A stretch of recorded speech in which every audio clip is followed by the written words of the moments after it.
nung sumayaw yung magkakaroon dito,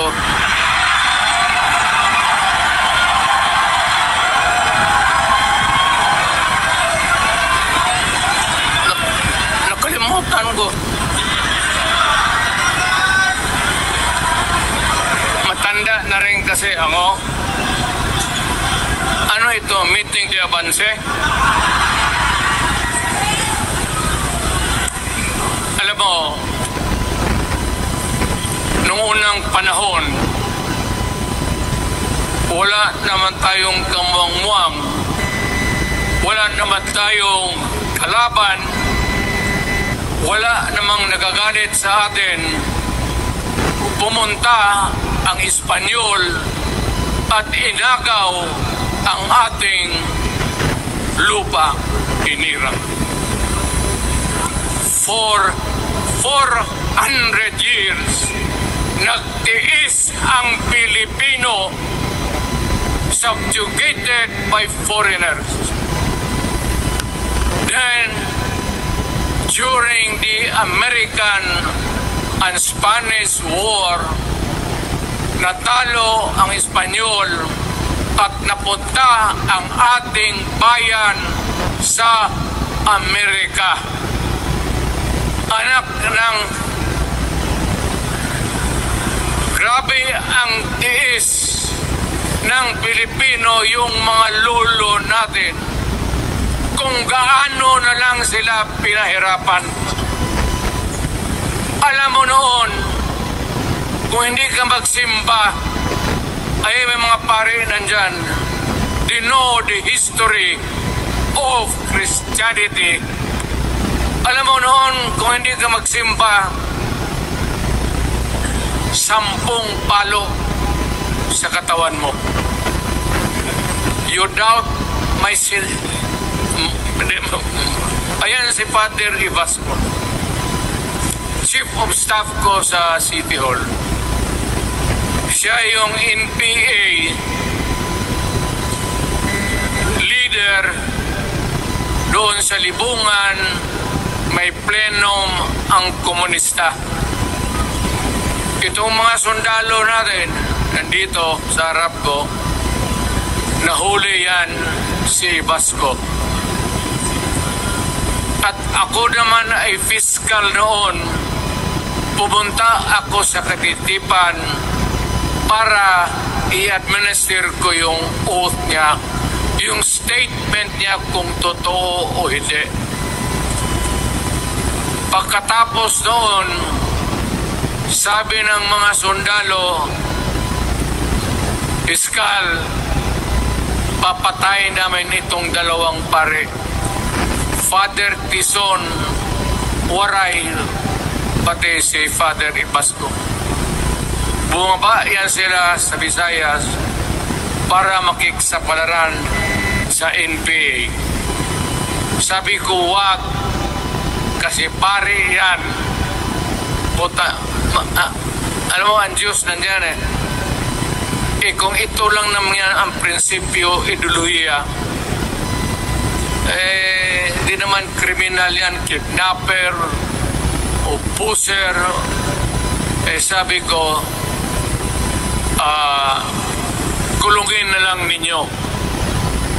So, sa matagal na panahon, sulat siya ng sulat kay Cory. Eventually, na-release yan sila lahat. Pati na ang asawa nila Quintanar, yung mga komunista, mga Esparo, nanggaling dito at naging uso sa buong Pilipinas yung pagpatay. Wala. Barangay captain, konsehal, military, navy, police, puro may pamilya. Anak ka na. Kakawalang kwenta yung ideolohiya. Kung hindi mo man lang mabinta sa mapayapa na panahon, so kinuha ko sa Chief of Staff, tapos umuwi siya sa Bohol, naging governor. Pare ito. Nandito siya ngayon, kasama tayo, at maraming salamat. You guys from other parts of the Philippines nagpunta rito para lang makipagduyog sa Bisaya. Sumama lang sa ating, sabay tunong sa Tagalog, yung ating, the purpose of why we are here. Wala akong, no longer in politics. I am not a candidate. Nahirapan nga ako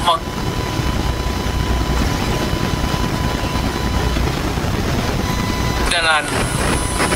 I am 80 years old. 79 lang, pero hindi binibilang yan eh. Sabi malas daw.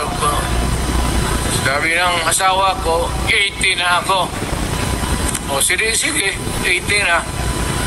Pero nung lumabas itong People's Initiative, okay man yan. Abogado ako.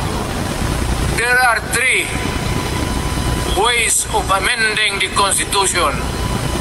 Mag-constitutional convention, mag-election tayo sa political districts ng representante para sa assembly to convene there and propose changing or modification of our Constitution.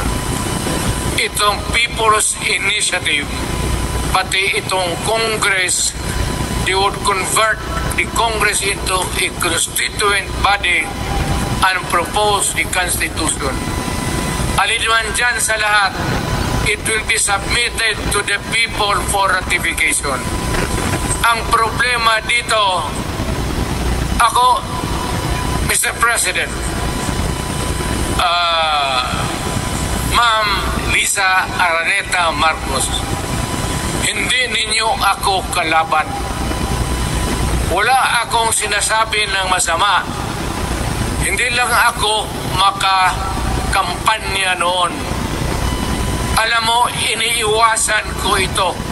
Itong panahon na ito talaga ang iniwasan ko kasi mapipilitan ako ngayon magsalita laban ng mga tao sa gobyerno. Alam mo, Mr. President, hindi ako magiging ng tawad. Kagawan mo yan eh. It is your responsibilities sa sarili mo. What you do in this world binds you. Iyo yan. Huwag mong sisihin ang ibang tao kasi sarili mong utak at katawan yan. Nung ako'y mayor, pinakitaan ako ng evidence ng PDEA. Doon sa listahan, nandoon yung pangalan mo. Ayaw kong sabihin yan kasi magkaibigan tayo. Kung hindi magkaibigan, magkakilala. Ikaw pumapasok kayo ng alanganin. Mr. President, baka susunod ka sa dinaanan ng tatay mo. Diyan ako takot. Ayaw ko mangyari sa iyo yan. Pabor lang, ako namang nagmamakawa kasi it will divide the nation at madugo itong panahon na ito. Alam mo, Mr. President, sabihin ko maya sa tao kung ano ka. Noong unang panahon, hindi tayo puro Bisaya nagkita-kita doon sa Luzon. There was a community of Filipinos. Galing Visayas, galing Ilonggo, galing Waray, galing Mindanao, galing Hulo, galing Lanao, Cebu, Samar, at Taas, Pampanga, Apare. Nagkita-kita yung mga minuno natin. Kasi hinawakan tayo ng Espanyol, pati Amerikano. Nung dumating ang panahon na tayo'y nagkaharap na, sabi ng mga lolo natin, ano ang gawain natin sa bayan natin? Pwede ba tayong magbarangay-barangay lang o magkaisa tayo? Di na bale, iba-iba ang salita natin. It was agreed by the Filipinos then of all walks of life, Ilocano, Cebuano, mga taga Mindanao, they agreed to form a